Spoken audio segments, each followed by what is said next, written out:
¿Qué tiene de bueno el bote de la derecha? Bastantes cosas. Uno, lo que veis en amarillo, esa anilla, cada paciente tiene un color asignado. De tal manera que en una misma casa nunca hay dos colores iguales. Es decir, rápidamente sabes de quién es el bote. Si hay dos abuelos en una casa, que suele ser habitual, cada uno tiene sus medicinas. Dos, facilidad de lectura, letras grandes. Funciona tanto en un armarito como en un cajón. ¿Por qué? Porque tiene de frente el nombre y por arriba también el escrito. Ahora es el cajón y ves lo que pone. Por detrás vienen instrucciones de peligrosidad, etcétera, pero lo que veis como paquete info es una tarjetita que se saca y tiene dos utilidades. Una para el paciente, poder saber esas indicaciones del típico folleto que sacas, lo lees y lo tiras, sino que también se puede pegar. Si tienes una urgencia y te recoge una ambulancia, te cogen esa pegatina, te la pegan y cuando llegas a urgencias, llegas ya con qué medicinas tomas. Y luego tiene una lupa. Curiosamente es un plastiquito que trae cuando lo sacas para leer mejor el bote. Es decir, es una maravilla. ¿Por qué cuento esto? Algo tan simple, algo que en Estados Unidos se da por supuesto, que son los botes de medicinas, puede mejorar el servicio hasta tal punto que alguien se quede con tu servicio y quiera volver y es lo que decía César, es decir, ¿en qué momento consigues hacer felices a tanta gente que se acuerden de ti? Pues no es con que Target cambie el logo o que Target haga una campaña de marketing, es que con Target dé un mejor servicio cambiando una cosa que, no, si es que todo el mundo lo hace así, bueno, pues igual no hay que hacerlo así. ¿Qué he hecho con él? Aquí. El último ejemplo, que es el ejemplo menos obvio, más de diseño digital o de un diseño que no hay tanto el producto. Muchas veces el diseño de servicios se junta a productos físicos y no hay que pensar en eso, hay que pensar que se pueden hacer servicios que no necesariamente son físicos. El Bank of America es el banco más grande de Estados Unidos, uno de los más grandes del mundo, y el mundo financiero hay un problema. Los productos financieros se copian así.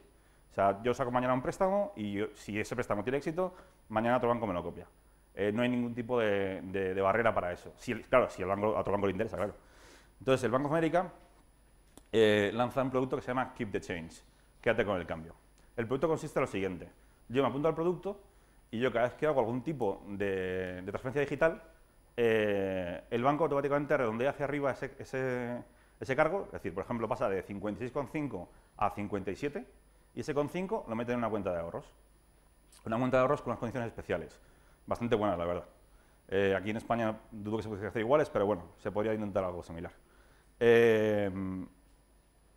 Entonces, algo tan sencillo como eso, en un año consiguieron 300.000 nuevas cuentas corrientes, 1 millón de nuevas cuentas de ahorro y en total 2,5 millones de clientes nuevos, en un solo año. Pero, ¿y esto cómo es? Bueno, pues porque hicieron lo siguiente, observaron a sus usuarios, sus clientes, y vieron esto lo hizo, por cierto, IDEO, que es una consultora bastante buena que trabajó aquí para BBVA, por ejemplo, los cajeros de aquí de BBVA nuevos son de IDEO. Observó a los clientes y detectó dos cosas aparentemente desconectadas, pero que han aplicado aquí. Por un lado, en Estados Unidos, bueno, en España también, el bote del cambio. Tú tienes un bote en casa y cuando llegas, coges toda la chatarra y la sueltas. En Estados Unidos es más común porque como ellos usan los billetes de $1, la chatarra la suelen soltar con una facilidad famosa. Y cuando ese bote se llenaba, pues lo llevaban al banco, toma, métemelo en una cuenta de ahorros. Y lo otro que vieron eran los cheques. En Estados Unidos todavía se usan muchos cheques para pagar de todo. ¿Qué es más fácil? ¿Escribir 35,5 o 36? 36. Entonces la gente automáticamente redondea hacia arriba. Ese crédito se quedaba al que se había pagado y para el mes siguiente. Y decidieron unar los dos conceptos de este servicio. ¿Qué tiene de bueno además? Que como no es un producto financiero per se, lo han podido medio patentar y están todavía siendo los únicos en ofrecerlo.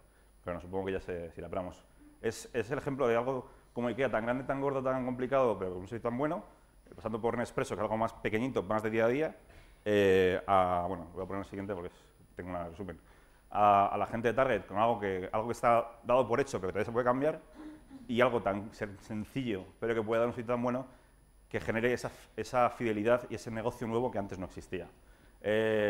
Antes César ha comentado un poco de esto, voy a muy rápido. La experiencia son todas esas cosas. Una experiencia no solamente voy al cajero, saco dinero y ya está. Una experiencia es cuando te enteras de que algo existe, cuando lo evalúas, cuando te comprometes, cuando aprendes a cómo funciona, cuando lo utilizas, cuando desafías esa cosa, cuando lo propagas porque te gusta mucho, cuando obtienes recompensas y cuando no lo quieres. Porque cuando no lo quieres tienes que poder abandonarlo. Si no, no es un buen servicio. Y toda esa experiencia puede entrar por muchos puntos de contacto. La web, los kioscos, los cajeros automáticos, las oficinas, los amigos, noticias, de todo. Y el momento en el cual aunas ambas cosas, es decir, aunas el ciclo de experiencia en todos los puntos de contacto y los controlas, no los controlas, pero más o menos sabes lo que va a ocurrir, es cuando obtienes un buen servicio. Porque el buen servicio es lo que genera una buena experiencia. Y ya, eso es todo lo que quería decir. Muchas gracias.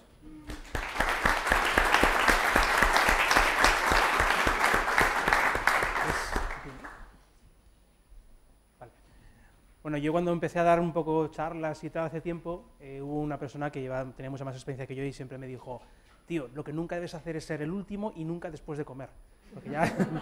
Entonces, y además encima soy el único encorbatado, con lo cual ya encima vais a decir, vaya ladrillo que nos va a soltar este hombre. No, muy rápidamente. Ellos han dado un aspecto teórico, incluso él ha dado una cosa que me va a venir muy bien para lo que os voy a contar ahora, y es precisamente cómo se puede aplicar eso en lo que es nuestro día a día y cómo podemos de algún modo buscar esas interacciones entre lo que son nuestros deseos y lo que luego usamos. Y yo os vengo a hablar de algo digital, es algo súper abstracto, es algo que además encima está vinculado a un banco, con lo cual ya no nos mola y tal. Y os vengo a contar un poco la historia, ¿no?, de cómo pensamos esto. Entonces, lo primero que nosotros, cuando nos planteamos tu cuentas, ¿alguien sabe de qué va tu cuentas? ¿Mano? ¿No? Bueno. Sí. Tu cuentas básicamente era un intento que nosotros hacíamos con nuestros clientes y con los no clientes también, de que pudiesen tener una visión más o menos global de qué estaba pasando con sus finanzas. La mayor parte de la gente suele tener pues, las facturas en un banco, luego, como daban la cubertería que decía César, pues vamos a meter pasta en un depósito en otro banco y además encima mi nómina, mi banco o mi empresa me obliga a dármelo en este sitio, con lo cual al fin y al cabo, ¿qué pasa con mi dinero? Que es mi dinero. Yo tenía que hacerme un login en 5 páginas y tenía que ver exactamente todos los días qué estaba pasando, ¿no? Además encima empezamos a plantear problemas, ¿no?, porque todas las grandes soluciones provienen de un montonazo de problemas. Entonces lo que nos planteábamos es decir, vale, ¿y qué es lo que sucede además? Las páginas web. Las páginas web, yo vengo de la usabilidad y además encima siempre me ha gustado mucho el encontrar, porque además soy psicólogo, con lo cual encontrar la manera de ayudar a la gente, pues me planteaba un poco la sensación de decir, oye, las páginas web al fin y al cabo yo puedo encontrar que en una página web a lo mejor hay un 10% de la información que me interesa, pero es que a lo mejor el resto de la información no me interesa. Con lo cual me están obligando a leerme cosas que no me interesan y además encima me están haciendo que me trague una serie de mensajes y una serie de historias que a lo mejor no desearía estar viendo. Y por otro lado encima, ya hilando un poco todo lo que más hay, me encontraba yo con la sensación de que encima tenía que leerlo y tenía que estar presentado, pues como ponía ahora Jesús en sus ejemplos, a ver, la cafetera Nespresso es genial, pero como no te gusta la cafetera Nespresso, te la tienes que comer igual, porque es la única experiencia que te van a dar. Es muy buena, pero es la única que hay, ¿no? Entonces nosotros intentábamos trasladar todo eso al mundo web. ¿Y cómo lo hacíamos? Pues nos planteábamos... ¿Para atrás? Vale. Nos planteábamos una interfaz de este estilo. ¿Y cómo es una interfaz de este estilo? Pues como veis está hecho a base de widgets. Widgets básicamente lo que consisten es trocear todas las informaciones que vamos a presentarte en una página web y a partir de ahí vamos a hacer que tú puedas poner aquellas cosas y aquellas cosas que no quieras las puedas quitar. Eso nos da una facilidad muy grande de decir por lo menos a la gente, por fin somos un banco que te va a hablar solo lo que tú quieres que te hablemos. Si no te interesa que te hablemos de algo, eliminas el widget y fuera. Los widgets además nos daban una particularidad y es que te dejan, en plan rollo ¿dónde está el garbanzo?, te dejan ir cambiando la disposición de la información según tú quieras que sea. ¿Qué significa eso? Significa que para mí si lo más importante es ver mis recibos, porque son las cosas que más o menos estoy pagando, o quiero saber si tengo una cuenta con unos clientes que me han hecho una serie de pagos de los servicios que yo estoy dando, voy a poder ponerlo en el lugar predominante de la interfaz que más predominancia tenga para mí. Eso de algún modo va a hacer que no tenga que estar rebuscando en 1000 zonas de la web donde puedo encontrar la información que para mí es importante, ¿vale? Y luego, por otro lado, intentábamos de algún modo dar un porqué de las cosas. Nosotros nos hemos encontrado muchas veces con gente que no entiende lo que son las finanzas. No solo no las entiende, sino que además le parece un lenguaje áspero, le parece un lenguaje además donde dices, si es que siempre me la están clavando, no sé cómo lo hacen, pero siempre pico con algo. Entonces, de algún modo lo que estábamos buscando es dar un análisis tremendamente fácil de cómo se podía estar aportando esta información, ¿no? Entonces, eso lo que nos daba sobre todo era la posibilidad de organizar toda la información según tú quisieras, y eso para nosotros era muy importante, y a su vez tener la capacidad también de dar unos gráficos pues, que fuesen muy friendly. Este punto nos hizo pensar también que la gente de algún modo maneja mucha información y nos movemos en un mundo de cada vez más información. Y esto también a su vez nos decía, bueno, ¿cómo vamos a hacer? Vale, qué guay, hemos creado un supercubo donde la gente va a meter 800.000 millones de datos todos los meses y se van a encontrar con que, qué guay, ¿y dónde encuentro yo la factura de la luz?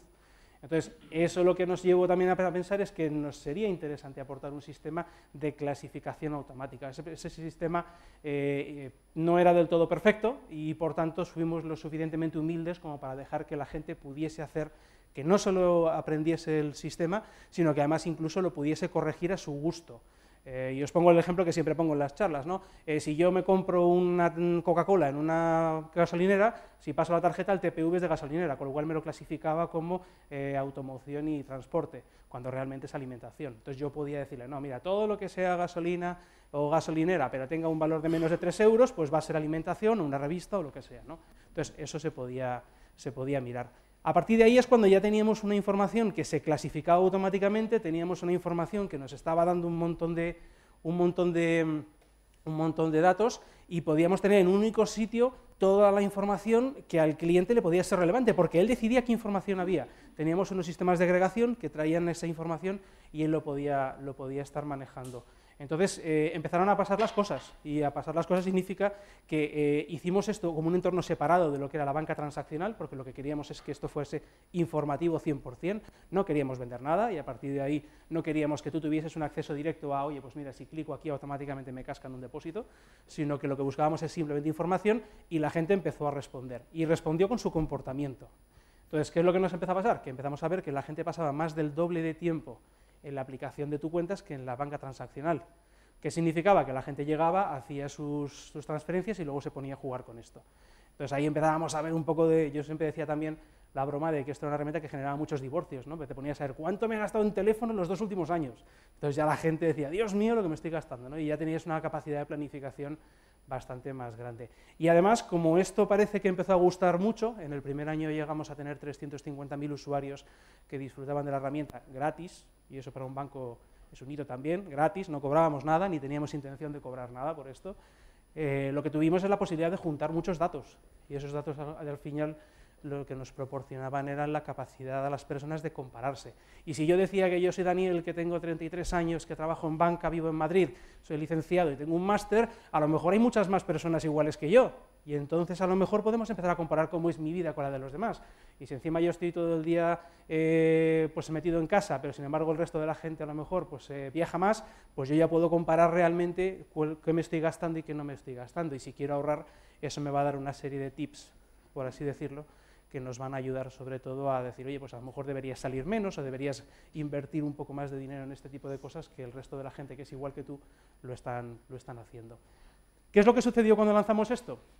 Esta es la parte que más me gusta, ¿no? Porque al fin y al cabo todo esto son ideas súper bonitas y además me toca defender que son bonitas, con lo cual en ese sentido está muy bien, pero me gustaba también mucho ver cómo reaccionaba la gente.